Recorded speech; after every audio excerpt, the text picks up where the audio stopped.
This is an introduction to logic gates. This playlist is going to help you build digital electronic circuits. I'll start with the theory, explaining how the circuit components work, how to solve all the equations like Boolean algebra, truth tables, shifting between equations and the logic circuits that it represents, and then move into the physical world where we'll introduce logic gate ICs, which are the integrated circuits, little black chips. These are the logic gates that will be used when we go onto breadboard and make actual circuits. I'll talk about the fundamentals of reading data sheets, how to wire the chips up, and getting working logic circuits. If these videos aren't enough and you want one-on-one time, rescue with content in a lab or exam preparation, I'll also offer private tutoring. Leave a comment or apply through my website. There's a link in the description of this video, and I'll let you know if I can help. So let's start with an introduction.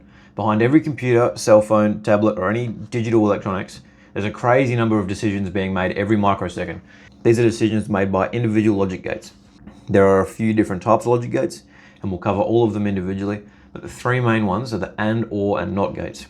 All right, so let me draw those out. So that's an AND gate, an OR gate, and a NOT gate.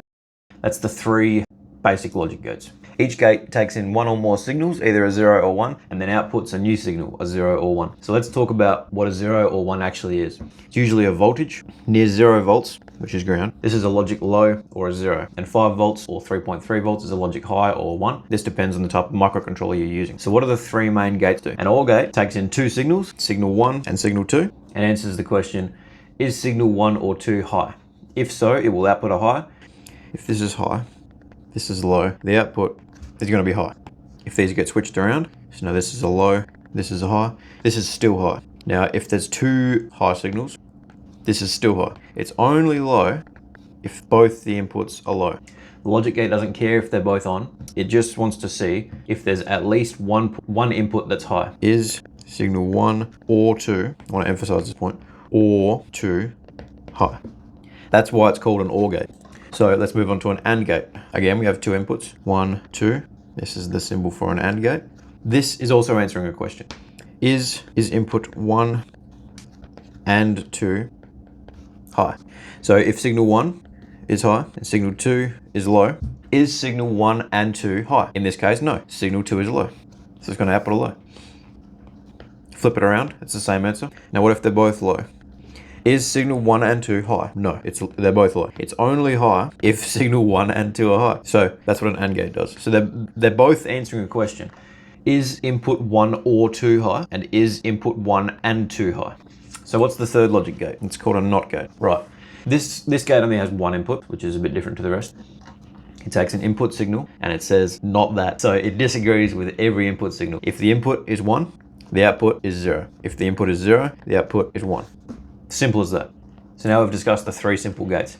What other gates exist? For the OR gate, there's another gate that's similar, and it's called the exclusive OR gate, XOR. And it looks like that. With the first OR gate, it just answered the question, is input 1 or 2 high? This exclusive OR gate answers the question, is exclusively input 1 or 2 high? Input 1 and input 2 output. If signal 1 is high, signal 2 is low, then the output is high. 1 or 2 is high, and it fits. The difference comes in when both of them are high. If they're both high, it's no longer an exclusive OR, is it? They're both high, and so the output is going to be low. It now cares if they're both 1. The question is in the name of the logic gate, and so if you just remember those questions they're answering, it's hard to get confused. The NOT gate isn't answering a question per se, but it's implied in the name. It's just not that signal. Now let's talk about the NAND and NOR gates. These are the next step. I'm looking at 2 gates here, but it's basically 4. It's easiest to think of these gates as 2 separate gates. So let's talk about the NAND specifically. The NAND gate is actually an AND gate fed into a NOT gate. It answers the question again, is input 1 and 2 high? Well, let's not output that. If input 1 is low and 2 is high, 1 and 2 is not high. So the AND gate is going to see that, and the output of that is going to be a low. Now that gets fed into the NOT gate, and that's going to say not that, and the output is going to be high. So let's do a second example. If input 1 is high and input 2 is high, the AND gate is going to say input 1 and input 2 are both high, so let's output a high. Now the NOT gate part of that is going to say not that, so the NOT gate output is a low.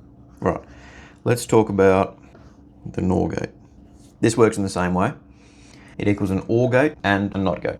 So the OR gate has 2 inputs, and that gets fed into a NOT gate. So then it answers the question, is input 1 or 2 high? If so, not that. That's the question it's answering. So let's do some examples. Input 1 is high. So if 1 is high, 2 is low. The output of the OR gate says, is input 1 or 2 high? In this case, yes, 1 is high, so let's output high. That goes into the NOT gate, and the NOT gate says not that, so the output of the NOR gate is low. And as you can imagine, for another example, if we just do, they're both low. Input 1 is low, input 2 is low. The OR gate says, is 1 or 2 high? No, so the output goes to low. Now the NOT gate takes that and says not that, so it goes to high. So for each of these gates, you can simply go through and think about the specific input cases. As long as you think about it in terms of answering those questions, is input 1 or 2 high, and is input 1 and 2 high, then you'll be able to figure this out for any output for any input. And the NAND and NOR gates are simply 2 gates cascaded together. And if you just think about them as separate gates, instead of trying to calculate everything in your head in one piece, it becomes much easier. So we've covered these 6 so far, and we've got one more, and it's the exclusive NOR gate, the XNOR. So what is an exclusive NOR gate? Again, we're just going to split it into 2 gates, the XOR gate and the NOT gate. Input 1 and 2 and the output. Let's do some examples, right? We know how the XOR gate works. It's an exclusive OR gate, so it's only going to be 1 if exclusively 1 or 2 are high. 1 equals high, 2 equals low, that goes to a high, right? If these are both low, the output goes to a low. And then the NOT gate just takes that and inverts it. So this was for the XOR gate. Now if we do that for an exclusive NOR gate, low and low, right? See how it's difficult to kind of compute straight what an XNOR gate does for 2 low signals? Let's split it off into this. So we have a low signal coming in, both sides. So the exclusive OR says, well, exclusively is 1 or 2 high? No, so let's output a low. And the NOT gate comes along and it says, oh, not that. So now it's high. So now that we've introduced what logic gates are, we've covered 7 logic gates here. Next, I'll cover the mathematical way to express these gates, and that's known as Boolean algebra.